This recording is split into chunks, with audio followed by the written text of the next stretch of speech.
기도하겠습니다. 하나님 아버지 감사합니다. 136번째 모님 뉴욕 예배로 우리 이끄신 하나님을 찬양합니다. 오늘도 부족한 종의 말씀을 나눕니다. 성령 안에서 교통하는 역사만이 일어나게 도와주옵소서. 우리 구원하신 예수님의 이름으로 기도합니다. 아멘. 벌써 5분이네요. 오님 시흥에서는 45분에 제가 설교를 시작해서 거의 한 40분에 끝났는데, 야, 이 5분이라서 이거 어떡하죠? 아무튼 성령이 인도하신 대로 조금 빠르게 가도록 하겠습니다. 우리는 매 순간 무엇을 결정해야 됩니다. 결정하는 과제를 가지고 있어요. 그렇죠? 아이들은 학교를 가야 되고, 우린 직장을 가야 되고, 어느 직장을 가야 될까 결정을 해야 됩니다. 어떤 사람을 만날까? 또 어떤 사람을 헤어질까? 이 사람과 헤어질까? 만날까? 이런 결정을 해야 돼요. 어느 교회를 가야 될까? 이런 것도 결정합니다. 그렇죠? 근데 결정하다 보면 결정 장애가 있는 사람이 있어요. indecisive한 사람들이 있어요. 그죠? 결정 장애가 있습니다. 심지어는 뭐 짜장면 먹을까 짬뽕 먹을까 결정을 못 해요. 그러다가 내가 짜장면을 시켰는데 옆에 짬뽕을 시키면 그렇게 또 짬뽕이 맛있어 보여요. 우리 뉴젠 아이들을 데리고 한 번은 그 편의점 세븐일레븐에 가서 자, 뭐 한껏 골라봐 그랬더니 아이들이 처음에 고른 다음에 그 다음에 자꾸 내려놓고 딴 거를 보고 그런데 자꾸 옆에 애가 뭘 골랐는지 보는 거예요. 그러면서 그 어린아이들도 결정장애가 있습니다. 근데 무엇을 결정하고 나면요, 그 다음에 이게 후회를 하는 또 우유부단함이 있어요. 우유부단도 뭐 인디사이시브한 거지만 자꾸 이렇게 결정해놓고 후회하고 뭐 이런 것들이 있습니다. 그런데 이제 더 큰 문제는 뭐냐면 이 결정을 하고 나서 말이죠, 이게 잘못된 것 같은 거예요. 그래서 나중에 첫 번째 결정이 잘못됐기 때문에 나중에 새롭게 이제 결정을 번복하는 겁니다. 우리는 왜 결정을 잘 못하는가? 사실은 실패할까봐 못하는 거예요. 이거는 교회를 다니든 안 다니든 인간 본성 가운데 실패감이라는 게 있어요. sense of failure가 있어요. 그래서 이 실패감이 있기 때문에 실패감이 큰 사람은 어떤 결정할 때도 되게 두려움이 있어요. 그죠? 우리 안에도 그런 두려움이 있습니다. 실패하면 어떡하지? 그래서 첫 번째 뭔가를 결정을 했어요. 그런데 이게 아닌 것 같은 거예요. 그러면 이거 덮어야 될 거 아니에요. 그리고 두 번째로 제대로 된 결정을 하죠. 그럼 첫 번째가 waste of time이냐 이런 거예요.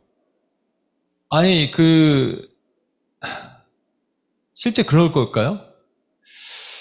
하나님은 모든 것을 섭리하시는데 우리가 실패하는 것까지도 하나님이 혹시 이끄시는 것은 없을까 이런 생각을 하게 됩니다. 사실은 오늘 본문이 사실 여러분 어떤 아브라함의 결정에 대한 내용이고요. 선택과 결정에 대한 내용이고 여러분 너무나도 잘 아는 말씀이에요. 근데 이제 아브라함에 대한 내용을 여러분 얘기하려면 우리가 3주 전에 그 창세기 강의 8을 했으니까 빠르게, 제가 시간이 없으니까 빠르게 한번 리뷰를 하면 아브라함이 그 조카 롯이 그 메소포타미아에 있던 4개 연합군이 조카 롯과 소돔과 고모라 사람들 다 끌고 이제 어디로 가는데 그 얘기를 듣고 자기의 군대 318명을 데리고 가서 뺏어오잖아요. 포로도 구출하고 전리품도 갖고 옵니다. 그때 아브라함을 맞았던 사람이 멜기세덱 왕 아닙니까? 그 왕이자 또 제사장이에요. 이 신비한 사람에 대해서 히브리서에서는 뭐라고 얘기하냐? 그가 장차 오실 왕이고 그 다음에 제사장이신 우리 대제사장이신 예수 그리스도를 모형한다. 그래서 아브라함이 그에게 11조를 바칩니다. 이것을 하나님이 기뻐하신 거예요. 그래서 아브라함을 데리고 나가서 하늘의 별을 보여주시죠. 네 자손이 이거 같이 될 것이다. 아브라함은 그러나 자기 안에 뭐가 있냐면요, 자식이 없는 것에 대한 걱정, 염려, 두려움이 있었어요.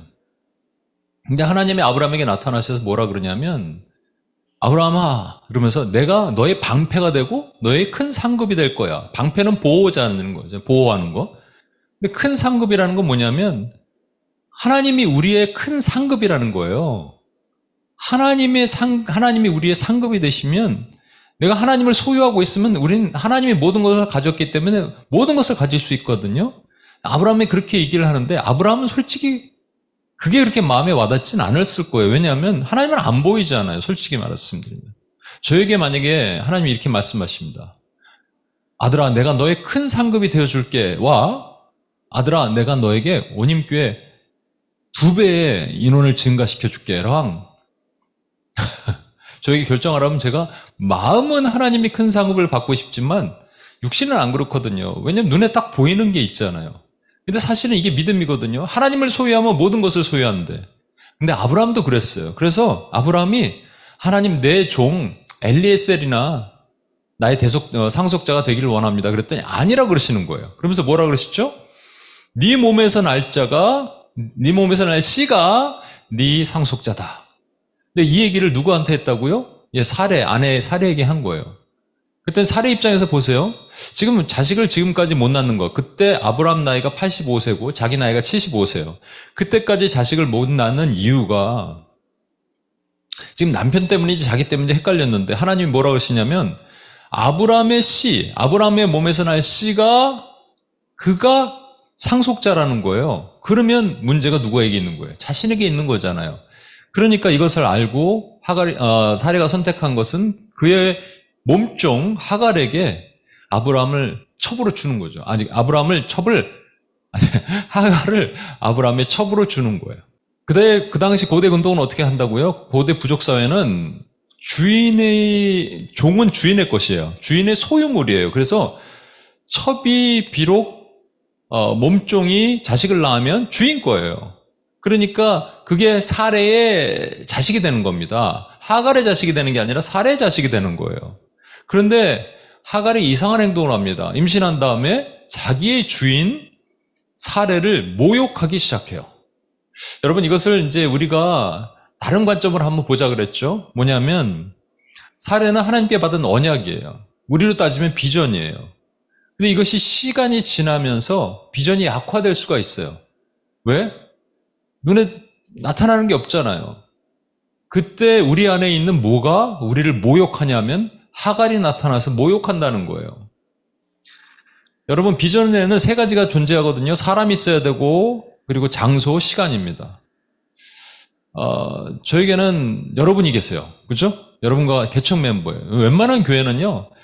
2년 반, 3년 지나면 개척 멤버의 거의 90%, 70%가 다 없어진다는 그런 얘기를 들었는데 우리는 개척 멤버가 너무 단단해. 너무 감사합니다. 근데 이제 개척 멤버만 단단해.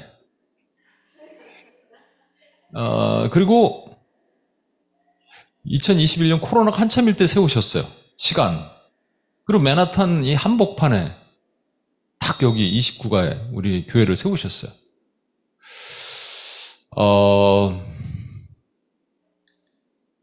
그런데 시간이 지날수록 눈에 보이는 가시적인 것이 없으면 우리는 어떻게 되냐면 내 안에 하갈이 올라와서 얘기를 합니다. 야, 그게 맞아? 야, 너 늙은 나이에 개척을 했는데 이게 맞는 거야? 오님교회 세우라는 거 하나님 뜻이 맞아? 이런 진짜 본질적인 비전에 대한 문제를 터치하기 시작하는 거예요. 그때 어떻게 해야 된다고요? 네, 사례가 이제 하갈을 도리어 학대하는 장면이 나타납니다. 사실은 사례가 이렇게 되니까 이제 이 하갈이 자기를 모욕하는 거에 대해서 남편이 그거를 보호해주지 못하는 거에 대한 이 사례의 마음에는 섭섭함이 있었어요. 그래서 이제 뭐라고 얘기하냐면 남편한테 이렇게 얘기합니다. 이건 당신 때문에 그런 거다는 거죠. 당신이 몸종 하나, 첩 하나 제대로 관리하지 못해서 그렇다. 그러면서 이렇게 얘기합니다. 당신과 나 사이에 누가 맞는지 하나님 앞에서 좀 물어보자. 하나님 앞에 물어보자 이렇게 얘기합니다. 예전에 제가 신학교 다닐 때 이제 끝나고 코리안 전도사님들끼리 이렇게 같이 커피 한 잔 마시고 얘기하다가 A 전도사님과 B 전도사님이 이렇게 좀 부딪힘이 있었어요. 교리적인 부딪힘. 근데 그럴 때는 저가는 얘기도 안 하거든요. 뭐 교리의 싸움에 누가 뭐 맞는지 어떻게 합니까? 그런데 B 전도사님이 약간 나이가 좀 있고 자기 고집이 센 분인데 갑자기 이러는 거예요. 그럼 우리 기도합시다 지금. 하나님의 음성 들어봅시다. 그러면 끝나는 거예요. 그럼 누가 말을 하겠어요. 그죠? 저는 여기서 한 가지를 얘기를 하고 싶은데 여러분 잘 생각해 보십시오. 하나님께서 아브라함에게 네 몸에서 날 씨가 네 상속자다라고 말씀하지 않으시고 만약에 네 아내 사레에게서 날 자가 네 상속자다라고 말씀하셨다면, 그러면 사레가 하갈을 줄 생각을 했을까요? 아니죠. 그죠? 그런데 실제 이 얘기를 언제 하시냐? 14년 후에, 이때가 이제 아브라함이 85세인데, 그로부터 14년 후는 99세가 됐을 때 하나님이 나타나셔서 아브라함에게 네 몸에서 날 자, 그러니까 이게 사레에서 날 자가 너의 자식이 된다라고 말씀하셨어요. 이것을 좀 미리 얘기하시면 어땠을까요? 이게 뭐 울리네. 미리 얘기하셨으면 어땠을까요? 미리 얘기하셨으면 이런 문제가 없지 않았을까요? 근데 만약에 미리 얘기하셨다도 앞으로 14년을 기다려야 된다면 엄청나게 힘들었을 것 같아요, 저는요.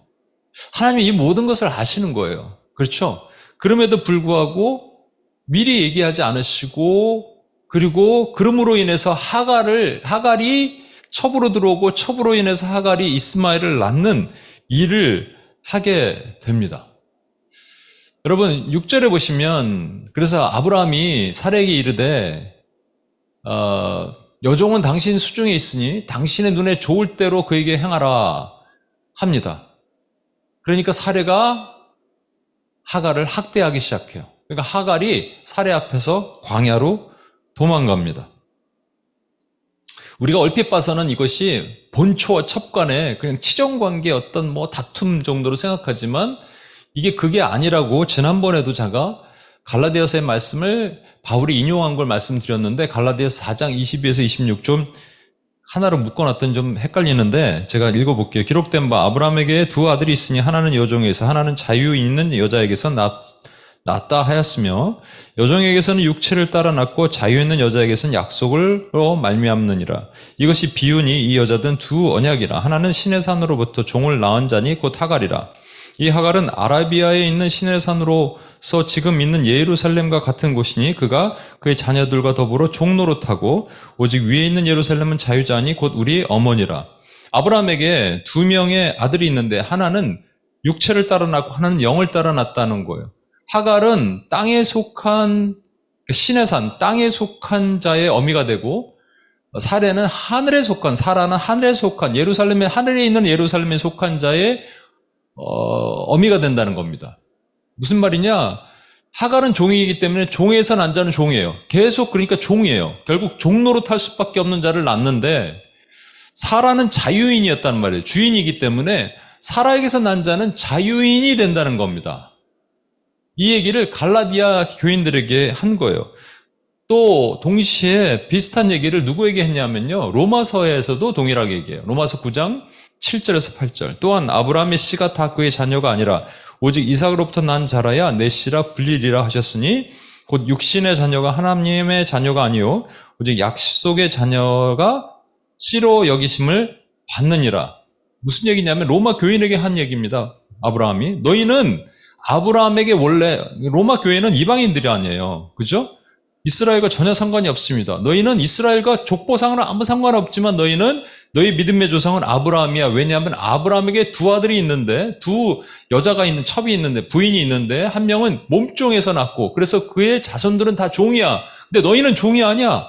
왜냐하면 너희는 너희에게 사라의 자녀이기, 너는 사라로부터 난 씨, 자녀이기 때문에 그래. 그 사라는 자유인이니까 너희도 자유인이야! 라고 얘기를 하는 겁니다. 이게 실로 충격적인 장면이죠, 사실은. 왜냐하면 이거를 이방인들은 되게 기뻐하는데 유대인들이 들으면 환장을 노릇인 거예요. 유대인들은 자신들의 조상이 아브라함이라고 믿었어요. 그리고 자신들은 그 아브라함의 후손으로서 천국 갈 수 있는 권한을 가졌다고 믿었어요. 율법만 잘 지키면. 근데 그게 아니라고 지금 바울을 통해서 말씀하고 계시는 거예요. 심지어 예수님이 오셨을 때 율법을 얼만큼 지키면 구원받는가에 대해서 예수님이 그러셨잖아요. 친구한테 바보라 그래도 지옥 가고, 지나가는 여인에게 음욕을 품어도 간음한 것이니까 지옥 가고, 다 지옥이에요. 뭔가 우리가 행함에 의해서는 아무것도 할 수 없다라는 것을 적나라하게 노출시키시는 거죠. 그런 얘기입니다. 그러면 저는 이런 얘기를 하고 싶어요. 이 하갈은 뭘 상징하냐면 구약에 있는 율법을 상징하고, 사라는 이 신약에 있는 은혜를 상징합니다. 구약에 있는 율법과 신약에 있는 은혜를 비교해 보는 거예요. 이게 사실은 은유적으로 보면 이게 비유다 그랬어요. 파라볼레 그랬기 때문에 이거는 이 하갈이 구약의 율법을 상징하고 행함을 상징하고 사례가 신약에 있는 은혜를 상징한다면 하나님께서 하갈이 지금 도망갔잖아요. 광야로. 그러면 굳이 그 하갈에게 찾아가셔서 그를 불러내실 필요가 없습니다. 왜냐하면 그냥 구약의 율법은 그것으로는 우리가 구원받을 수 있는 길이 아니에요. 유대인들이 그토록 철종같이 믿고 그것만 지키면 뭔가 될 줄 알았던 그것이 아니라는 것을 알려주시기 위해서는 그걸 하갈을 그냥 포기하고 보내버리시면 됩니다. 그런데 하나님께서 어떻게 하느냐? 아까 그 하갈이 광야로 도망가요. 처음에 남편 믿고 까불었다가 결국은 살해한데 학대당하고 도망갑니다.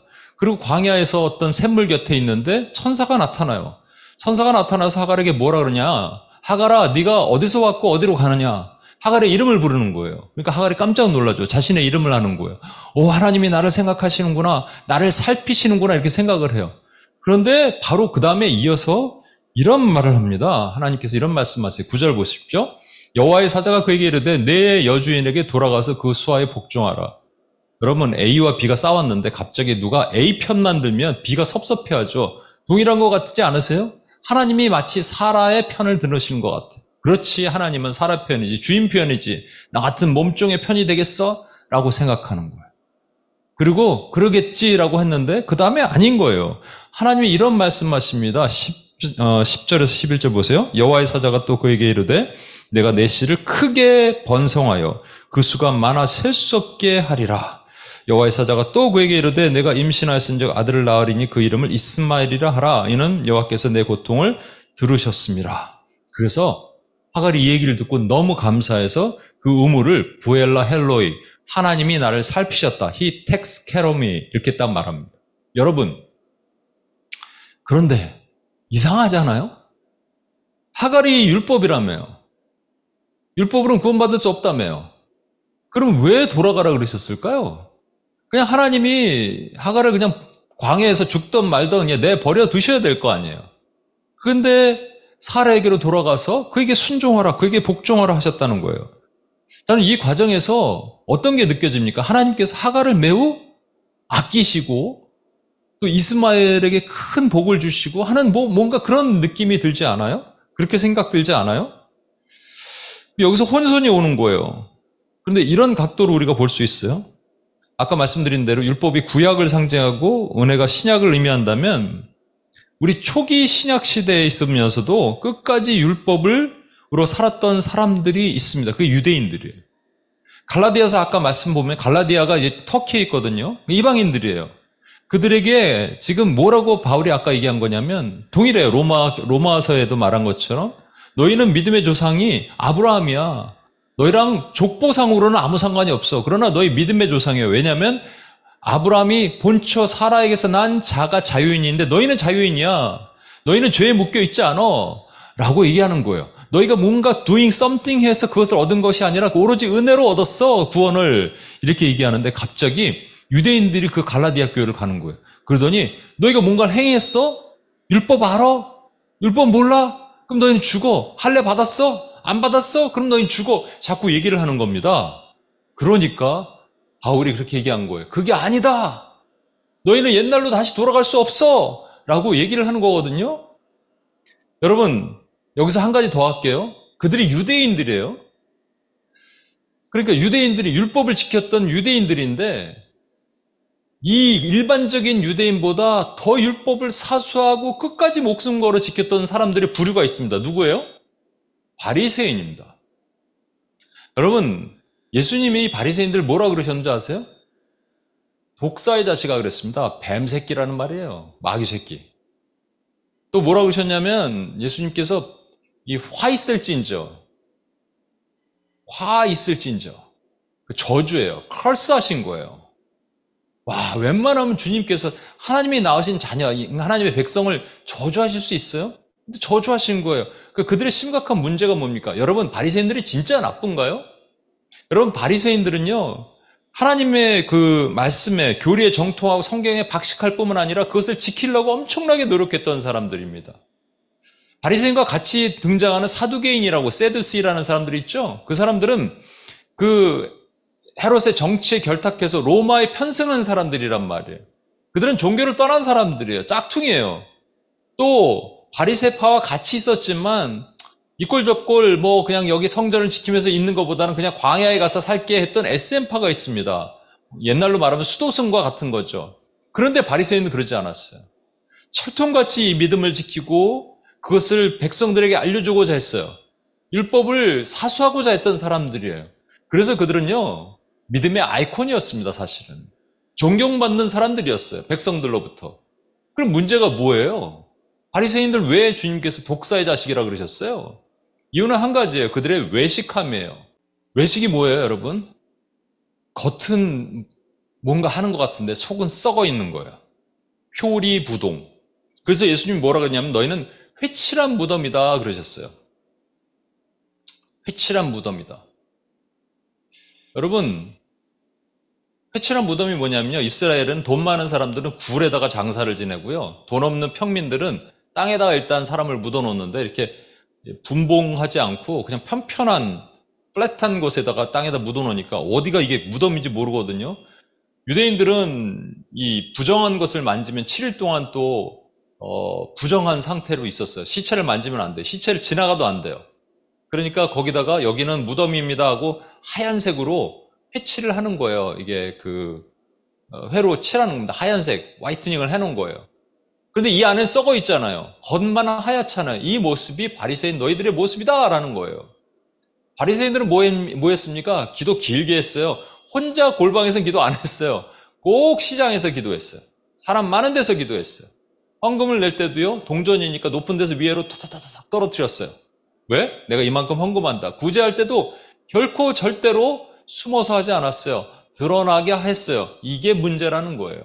이걸 하나님께서, 우리 주님께서 심각하게 보신 겁니다. 그들은 썩었다라는 거예요. 심지어 그들이 지키고자 하는 신앙의 문제, 가장 큰 것은 신앙이 하나님을 위해 하는 것이 아니라 나를 위한 신앙이었다라는 겁니다. 나를 위한 신앙. 그래서 그들은 율법을 주셨지만 the law가 아니라 legalism, 율법주의에 빠진 거예요. 뭐뭐주의, ism 들어가면 문제가 심각하다고 얘기했죠. the law가 문제가 있는 게 아니에요, 여러분. 이 율법은 우리의 죄를 생각나게 하고 죄를 짓지 않게 하는 좋은 도구입니다. 그런데 율법주의에 빠져버리면 문제가 심각한 거예요. 율법주의는요, 우리 신앙의 대상이 하나님이 아닌 거예요. 자기를 위한 신앙이 생기기 시작하는 거죠. 그 바리새인의 모습이 율법에서 투영된 게 누구냐면 바로 이스마엘이라는 겁니다, 여러분. 이스마엘은 육체의 열매예요. 여러분, 이스마엘이 아예 없었다면 문제가 되지 않지 않을까요? 그러니까 하갈에게 광야로 도망간 하갈을 굳이 돌아오라고 해서 이스마엘을 낳게 하지 않으셨으면 문제가 되지 않잖아요, 여러분.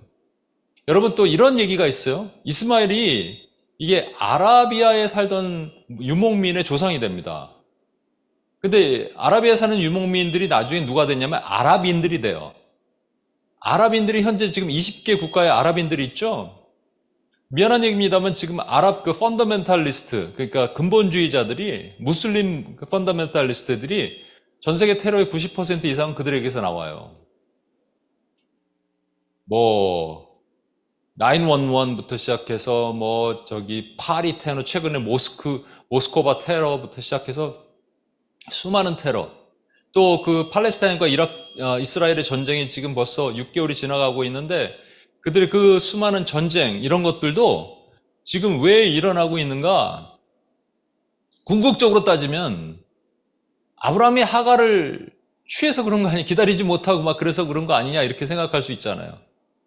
그러니까 하나님께서 그냥 이게 문제가 있다고 생각되면 처음에 이렇게 막지 못하셨으면, 아브라함이 잘못을 저질렀으니까 참지 못하고 기다리지 못하고 결정장애가 있다고 막 고민하다가 그냥 툭 충동적으로 하갈을 취했다고 하더라도 하나님이 막아주실 수 있었어요. 어떻게 막아주셨냐? 두 가지 방법이에요. 첫 번째는 야, 너 하갈 말고 사렉에서 날 자가 너의 씨야, 상속자야, 이렇게 얘기 한마디만 하셨으면 됐고요.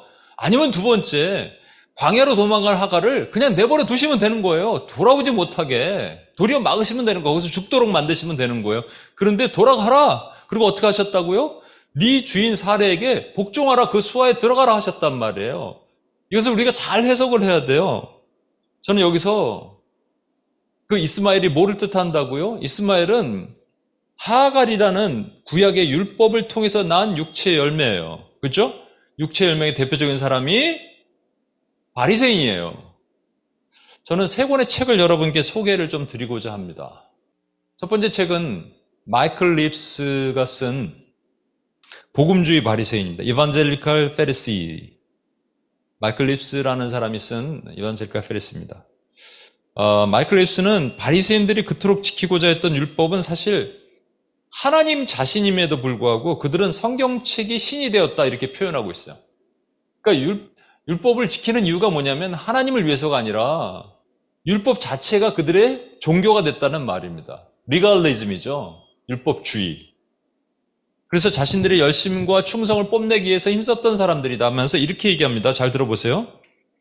당신이 점점 어떤 사람이 되어가고 있는지를 생각해보라. 하나님처럼 선하고 의롭고 사랑과 자비가 풍성한 사람으로 변화가 있는가? 아니면 지나치게 행위에 집착하면서 자기가 믿는 바를 남을 깔아뭉개면서까지 우기고 있는가? 우기는 거. 남을 보면서 너는 틀렸어 나는 맞아라고 말하고 있는가라는 말입니다. 두 번째 책을 소개하고자 합니다. 두 번째 책은 불편한 진실 내 안의 바리새인이에요. 이게 원래는 제목은 Extreme Righteousness예요. 톰 허베스톨인데 Extreme Righteousness란 말이 그러니까 제목이 Righteousness니까 이 바리새인들이 righteous한 self-righteousness가 있는 사람이란 말입니다. 자기 의가 강한 사람들이. 그러면서 이렇게 얘기합니다. 이 사람들은 나만 맞고 남은 틀렸다라는 전제를 항상 한대요. 바리새인들은. 그러면서 이렇게 얘기하는 거예요. 이게 지금 2000년 전 유대 땅에 있는 바리새인이 아니라는 거예요. 오늘날 우리 교회도 있다라는 거예요. 오늘 우리 교회 꼭 한두 명씩 있을 법한 이들의 모습은 늘 잘난 척하고 자신의 성경 해석이 맞다고 우기고 사사건건 트집을 잡고 툭하면 성경 구절을 들이대며 교회를 자기 입맛대로 끌어가려고 하고 자기 의로 충만하며 그러면서도 윤리적으로 흠잡을 데 없는 얄미운 사람이에요. 제가 아까 말씀드린 그 전도사님, 지금 목사님 됐는데 아니 뭐가 그렇게 꼭 주장하고 우겨야 됩니까? 그렇다고 자 눈을 감고 기도합시다. 하나님이 지금 뭐라고 말씀하신 들읍시다. 이야 자기가 맞다는 거 아니에요? 또 한 권의 책을 소개합니다. 당신의 열심이 위험한 이유. 이게 원 책의 제목은 Accidental Pharisee예요. 우연한 바리새인이라. 우연한 바리새인이 무슨 말이냐면요. 신실한 크리스찬이 교회에 있다고 칩시다. 신실한 크리스찬의 눈에 나약한 크리스찬들이 있어요. 저 신앙생활 개차방처럼 하는 거 저것들. 그런데 그들의 모습이 신실한 게 아니라 우연한 accidental Pharisee, 우연한 바리새인이 될 수 있다라는 말입니다. 레리 오스본이 쓴 거예요. 그러면서 이렇게 얘기합니다. 최선의 의도와 하나님을 높이고자 하는 강한 열망에도 불구하고 부지불식간에 열성적 믿음의 모형을 추구하고 알고 보면 주님의 일을 방해하는 당신과 나 같은 사람이 바로 accidental Pharisee, 우연한 바리새인입니다. 라고 얘기하는 겁니다. 이달은 모두 말씀에는 열정적이지만 남들을 감시하는 영적인 감시병이라는 거예요. 표현이 강하죠? 또 한 권의 책을 소개하겠습니다. 사실 이 세 권의 책보다 제가 읽고 싶은 책, 이 세 권은 읽었는데 제가 또 한 권의 책은 제가 이렇게 찾아보다 봤는데 허은석 선교사님이라고 아마존에서 사역하시다가 암으로 돌아가시고 뉴저지에도 이렇게 오셔서 간증 집회도 하셨는데 제가 이번에 책을 보니까 책 제목이 뭐냐면 내가 왕 바리새인입니다. 그래서 꼭 한번 읽어보고 싶어요. 근데 또 한 권의 책은요, 이 책입니다. 내 안에 또 다른 나. 읽어보셨어요? 아니, 안 읽어보셨어요? 곧 출간이 될 겁니다. 한 2027년쯤에. 내 안에 또 다른 나. 그러니까 내 안에 바리새인이 있다는 겁니다. 근데 내 안에 바리새인, 제가 자주 얘기하죠? 바리새인의 두 가지 특징이 있다고요? 하나는 자기의 self-righteousness, 또 하나는 자기유익입니다. 자기의가 뭐예요, 여러분? 내가 맞다라는 겁니다. 내가 맞고 남은 틀렸다는 거예요. 내 눈에 들보가 있는데 남의 눈에 있는 티를 뽑아주려고 정죄하고 판단으로 계속 얘기하는 겁니다. 그런데 여러분, 자기의의 이유가 뭔지 아십니까? 이걸 잘 생각해야 돼요. 이 얘기는 제가 많이 들었으니까. 근데 이 얘기는 처음 들어보실 거예요. 자기의를 바라는 이유가 뭐냐면요, 남을 사랑하지 않기 때문이에요. 남을 사랑하면 남의 얘기를 듣고 그 위치까지 내려가서 같이 얘기를 들어줄 수 있습니다. 근데 남을 사랑하지 않으니까, 내가 맞으니까, 교회에서 셀 모임을 할 때 막 싸우고, 막 그런 거 있잖아요. 교회 안에서도 김집사, 박집사가 싸우고, 김밥을 만들까, 국밥을 끓일까로 싸우고, 깍두기를 담글까, 배추김치를 담글까로 싸운단 말이에요. 별거 아닌 것 같고. 왜? 저 사람을 사랑하지 않으니까. 저 사람은 사랑의 대상이 아니니까. 사랑이 없어서 그런 거예요. 남을 가르치려고 말 듣지 않으면, 남을 가르치다가 말을 듣지 않으면 그냥 배제해버립니다. 그런데 만약에 이 사람이 좀 나보다 위치가 높으면 아예 피해버리죠. 둘 다 사랑하지 않는 거예요. 그 다음에 자기 유익이 뭡니까? 바리새인들이 여러분 자기 유익 때문에 예수님 죽이려고 그런 거 아세요? 예수님을 죽이려는 진짜 이유는 뭐냐면, 사람들이 예수님께 막 따라다니고 운집하니까 저들이 지금 로마인의 입장에서는 밀란을 일으키는 거 아닌가 이렇게 생각이 들어서 바리새인들이 걱정한 거예요. 로마인들이 와서 우리 밭을 다 뺏어가면 어떡하냐, 우리 땅을 뺏어가면 어떡하냐, 저거 죽여버리자 이렇게 생각한 거예요. 자기 유익이죠, 지극히. 여러분, 사랑은 자기의 유익을 굳지 않는다 그랬어요. 자기 유익, 이 바리새인들의 가장 특징은 자기 유익이에요. 손해보지 않는 거예요. 그럼 자기 유익이란 말은 뭐냐면요, 자기를 지극히 사랑하는 겁니다. 아까 자기 의가 뭐라고요? 남을 사랑하지 않는 건데, 자기 유익은 자기만을 사랑하는 거예요. 두 개 다 잘못된 사랑이에요. 기도도 나를 위해서 합니다. 헌금도 나를 위해서 하는 거예요. 선교도 나를 위해서예요. 회개도 나를 위해서 한다니까요. 우리 신앙생활이 누구를 위해서 하는 거냐? 궁극적으로 나를 위해서 하는 것이, 나만 잘 되고 보자는 거예요. 그러니까 이게 조금 더 나아가면요, 솔직히 자기 희생이 있어야 되거든요. 신앙은 자기 희생은 없어요. 조금 희생하러 가면 막 짜증내고 또 상처 입었다고 뭐라 그러면 그럽니다. 선교 나간다고 그럴 때 여러분 재정도 좀 쏟아내고 다 하는 거예요. 그게 희생이 없으면 아무것도 안 되는 거예요. 근데 자기 유익 다 따지면 언제 신앙생활 합니까? 그게 자기 유익이에요. 여러분, 휴가가 1년에 한 열흘 있다고 칩시다. 하나님을 위해서 한 일주일 쓰고 나머지 3일 자기를 위해서 쓸 수도 있어요. 근데 그렇게 못하는 거예요. 왜? 자기 유익 때문에. 우선순위가 자기니까, 자기 사랑이니까. 이게 바리새인이에요. 바리새인의 율법주의에 묶인 그 이스마엘이 바로 이 모습이라는 겁니다. 그럼 여기서 여러분 알 수 있는 게 뭐예요? 세 권의 책에서도 그렇고 저도 여러분에게 얘기합니다. 내 안에 있는 또 다른 나가 누구예요? 바리새인이라는 얘기예요. 그러면 그게 이스마엘이라니까요? 그럼 그 이스마엘, 하갈이라는 율법이 낳은 육체의 열매가 이스마엘이에요. 그럼 육체의 열매, 그게 내 안에 있다니까요? 없어야 됩니다. 여러분, 하나님께서 이 이스마엘을 없애버리실 수 있었는데 없애버리지 않으신 두 가지 이유가 있어요. 제가 빨리 얘기하다 보니까 이걸 빼먹었는데, 두 가지 이유인데, 첫 번째 이유가 뭔지 아십니까? 이게 이제 나중에 우리가 또 배우면 나와요. 뭐냐면 이 이스마엘은 세상을 뜻하고요, 이삭은 하나님의 아들을 뜻합니다. 자녀를 뜻하는 거예요. 하나님의 자녀는 끊임없이 마크로스코프하게 세상과 아우러베르를 해야 돼요. 영적 전쟁을 싸웁니다. 세상과 싸우는 거예요. 끊임없이 영적 전쟁을 싸워요. 그러나 마이크로스코프하게 보면 이게 우리의 이너베를이라는 거예요. 이너베를이니까 이게 바깥에 있는 전쟁이 아니고요, 실제 우리 안에 전쟁이 있어요. 뭐와 뭐가? 이삭과 이스마엘이 내 안에서 싸우는 거예요. 내 안에 뭐가 있어서 그래요? 바리새인이 있다니까요, 여러분. 자기 의와 자기 유익으로 가득 차서 도대체 신앙생활 제대로 하지 못하는 바리새인이 내 안에 있다니까요. 그런데 이 바리새인을 주님이 뭐라 그러십니까? 하갈에게 뭐라고 명령하세요? 너희는 사라에게 돌아가서 사라에게로 돌아가라. 그리고 그 수하에 복종하라. 그러니까 우리가 명령하는 거예요. 내 안에 있는 바리새인이 살아는 은혜잖아요. 은혜 밑으로 집어넣는 거예요. 은혜 밑으로 들어가서 복종하라 그러면 내 자기의가 부서지고 자기유익이 부서지면, 은혜가 뭐예요? 사랑이란 말이에요. 그리스도의 사랑이 나를 통해서, 그리스도의 사랑이 그것을 통해서 나에게 오셨다. 그리스도의 사랑.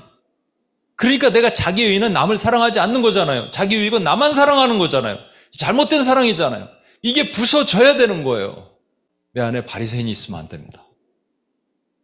결론을 내겠습니다. 제가 두 가지 질문했죠. 하나는 애초에 하나님께서 아브라함에게 네 안에 사라에게서 날 자가 내 씨다라고 얘기를 하셨다면 하갈을 필요 없었죠. 근데 하나님께서는, 그래서 우리는 이렇게 얘기하잖아요. 아브라함이 하갈을 취했던 이 잘못처럼 우리는 그러지 말고 기다리자. 그런 것도 있겠지만 아니에요. 이건 하나님이 의도하신 거예요. 하갈이 없을 수 없어요. 왜? 그래서 이스마엘이 있어야 되고 우리가 앞으로 아우러벨을, 수많은 영적 전쟁의 대상은 세상이기 때문에 이걸 보여주신 거예요. 그러나 또 한 가지 이유가 있어요. 하갈에게 들어가라. 그리고 네 종 사라의 밑에 복종하라. 그거는 뭐냐면요, 우리 안에 있는 이 이너벨을에서 나타나는 이 바리새인과 같은, 이스마엘과 같은 육체의 열매를 은혜 밑으로 집어넣는 거예요. 그래서 부수는 거예요. 내 지독히도 사랑이 없었구나. 왜 나는 저 사람, 내 눈에 있는 들보가 있는데 저 사람의 그 티를 보고 뭐라고 정죄하고 판단하는 거야. 이게 나구나. 내가 바리새인이구나. 내가 왕바리새인입니다. 라고 고백하는 거예요. 왜 나는 나만 위해서 살지? 기도도 나를 위해서 하고 모든 거 나 조금도 손해보려고 하지 않고 나는 자기 유익 때문에 살았던 왕 바리새인입니다라고 고백하는 순간 우리는 은혜 밑으로 들어가서 내가 부서지고 깨지는 거예요. 주님 이것을 원하십니다. 주님 이것을 하기를 원하십니다. 두 가지만 생각하겠습니다. 여러분 혹시 자기 의가 강하십니까? 자기 의가 강한 사람들은 남을 사랑하지 못하는 사람들이에요. 남을 이해하지 못해요. 내가 맞는데, 제가 틀렸는데. 그리고 자꾸 고쳐주려고 그러고, 수정해주려고 그러고. 근데 그게 바리새인이라니까요. 목사가 가장 많이 그럴걸요? 제가 가장 많이 그럴 거예요. 그 다음은 여러분, 그거 아닙니다, 여러분. 우리가 뭔데 누구를 고치고, 누구를 해요. 사랑이 있으면 사랑으로 말할 수 있어요. 사랑으로 얘기하는 것은, 하나님께서 수용하게 하실 거예요. 근데 사랑이 없이 말하잖아요. 정죄와 판단으로 얘기하는 거. 그게 자기의라니까요. 우리 안에 조금이라도 그런 것이 있다면 우리 좀 용서해달라고 주님께 자복하고 하나님께 고백하고 나갑시다. 하나님이 고쳐주시도록 우리 안에 그 연약함을 하나님 고치시고 하나님의 은혜 가운데 들어가길 원합니다. 우리 같이 한번 주여 한번 외치며 같이 한번 기도하고 주님 앞에 나가겠습니다. 주여, 하나님 아버지 도우시옵소서. 우리 안에 모든 연약함과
한 가지 더 기도하겠습니다.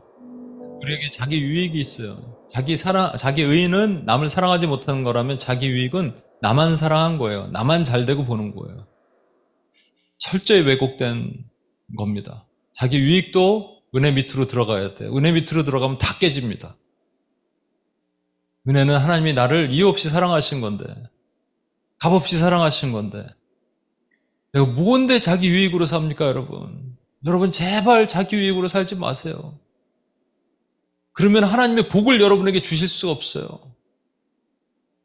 그냥 독사의 새끼로 사는 거예요. 손해보려고 안 하고 하지 마십시오. 독사의 새끼밖에 안 돼요, 그러면. 우린 그렇게 살 수 없잖아요. 회칠한 무덤이 될 수 없잖아요. 여러분, 여러분의 유익을 다 내려놓고요. 하나님께 가는 거예요. 나를 사랑하지 말고요. 하나님이 주신 다른 사람을 사랑하는 마음으로 가는 거예요. 그러면 우리는 은혜 밑으로 가면 다 부서지게 돼 있습니다. 혹시 내 안에 그런 마음이 있다면 주 용서해 주시고 고쳐주시고 회복시켜 주시도록 우리 주여 한번 외치면 한 번 더 주님 앞에 나가도록 하겠습니다. 주여!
하나님 아버지 감사합니다. 하나님 제가 왕 바리새인입니다. 하나님 주님께서 처음부터 하가를 낳지 않게 하실 수도 있었고 광야에서 하가를 내쫓을 수도 있었는데 하나님 이것을 깨닫게 하십니다. 이스마엘은 우리가 영원히 싸워야 될 아우러 베를의 영적 전쟁임과 동시에 우리 안에 이너 베를입니다. 내 안에 바리새인이 있습니다. 하나님 이 바리새인을 은혜 밑으로 집어넣으라 하십니다. 자기 의와 자기 유익을 하나님의 은혜 밑으로 집어넣어서 복종시키고 하나님 이것을 부수기를 원합니다. 그래서 하나님 은혜로 충만한 하나님의 교회, 원힘교회 성도들이 되게 주여 도와주시옵소서. 우리를 구원하신 예수님의 이름으로 기도합니다. 아멘.